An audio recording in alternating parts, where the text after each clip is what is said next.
This downtown Toronto condo costs $30,000 in upfront costs. If you're renting or living with your parents and you're telling yourself that this year you don't want to anymore, I'm going to show you some stats to help you get out on your own. You'll be amazed at how simple it can be. I'm also going to show you 3 Toronto condos that sold for $500,000 in some of the most popular areas in the city. You'll see that you can go a long way with just 30 grand. This condo unit sold for $470,000 just 1 month ago in December. The owner bought this 3 years ago for $620,000 and lost $150,000. This is actually something we're seeing a lot lately in the Toronto condo market. Homeowners have been selling for less than what they had originally purchased for and are now losing money. It's not uncommon these days to see someone lose about $40,000 after 5 years of owning their condo. For this one, they lost $150,000 after 3 years when you compare the original purchase price to what it sold for last month. It's a 1-bedroom unit in downtown Toronto on King Street West.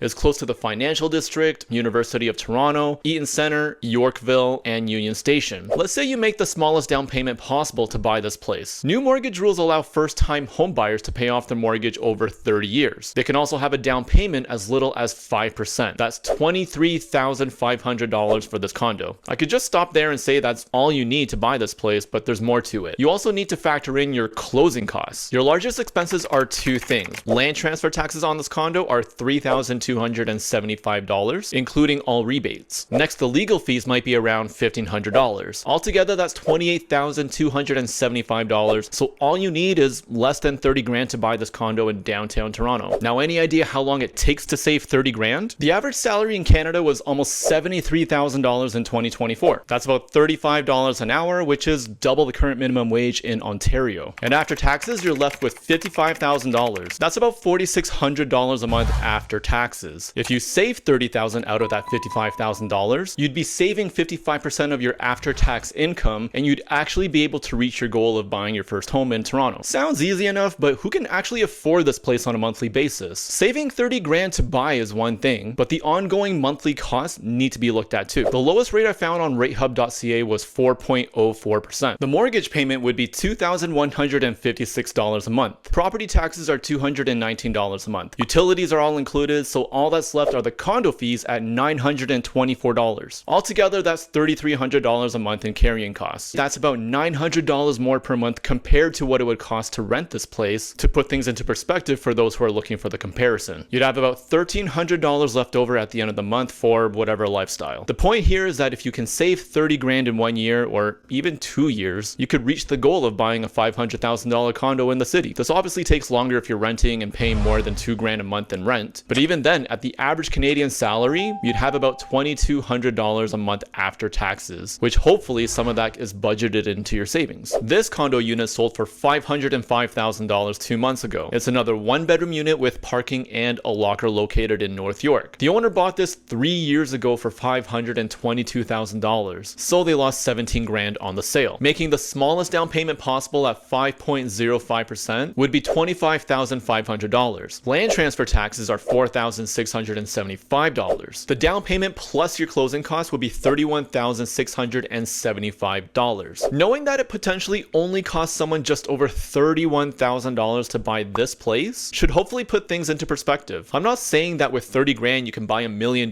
detached home in the city, which honestly doesn't exist anymore. And people are always talking about how unaffordable the city is for the vast majority of those who are looking to buy their first home. And yeah, this is true when you're looking at homes over $1 million in the city, but consider the 1,700 active condo listings in the GTA, all listed under $500,000 right now. That's a lot of options in a market where condo sales are low and condo sellers are actually losing money. And I'm sharing these 3 condos with you because I truly believe that people can get out of renting and not end up in a situation where their landlord says, hey, my brother wants to move in, so it's time for you to move out. What might actually surprise you is that this condo sold for more than the one downtown on King Street West, and this is the reason why. That one had condo fees of more than $900 a month for a 600 square foot unit. That's $1.50 per square foot. Definitely is on the higher side. On the other hand, the high maintenance fees brought down the sale price. It also explains why it took 120 days to sell this condo. And when you see how long it's taking condos to sell in Toronto right now, there could actually be an opportunity for those who have been waiting to get into the market. The one in North York is in a less desirable area and also has a smaller floor plan. I've actually been in this building and the layout isn't the greatest. The condo fees are about 40% less, making it more affordable and attractive compared to the one in downtown on King West. The market for condos in this price range are always going to be the most competitive for buyers. Sales of condos that sold for less than $600,000 represented 42% of all GTA condo sales last year. The target market for these one-bedroom condos has always been the same. That's first-time homebuyers and young professionals. The $500,000 price point is known to be entry-level housing in the Toronto property market. And I think some people lose sight of the fact that the first home you buy isn't going to be your home for the rest of your life, as long as you have some ambition to do better for yourself in life. Upgrades to your job, to your salary, and you can unlock more potential for yourself. This next one is in Scarborough. 1 bed, 1 bath with parking and locker. It took 42 days for this unit to sell for $488,000 in November last year. With 5% down, that's $24,400. Including your closing costs, you're looking at about $30,000 as your upfront cost to buy this condo unit. 30 grand isn't something that everyone can put together, so here's a story. I was looking at my expenses for the year and I found that I spent $5,500 on eating at restaurants and ordering random food delivery last year. I don't know where I stand compared to the average person, but for me, it seemed a bit high for my own personal taste. That's about $460 a month. And I thought about the other number of things I could do with that kind of money. And for all the people out there spending their money on eating out when they could be saving for their first home, look at your credit card statement and you might shock yourself. Putting together that initial down payment is probably one of the hardest things to do. And I get we're caught up with going out with friends or going out on dates to meet that special someone, or even buying things that we want but don't necessarily need. Eliminate these distractions and get laser focused and you'll reach your goal a lot sooner. I hope you enjoyed this video. Don't forget to subscribe and I'll see you in the next one. Thanks for watching.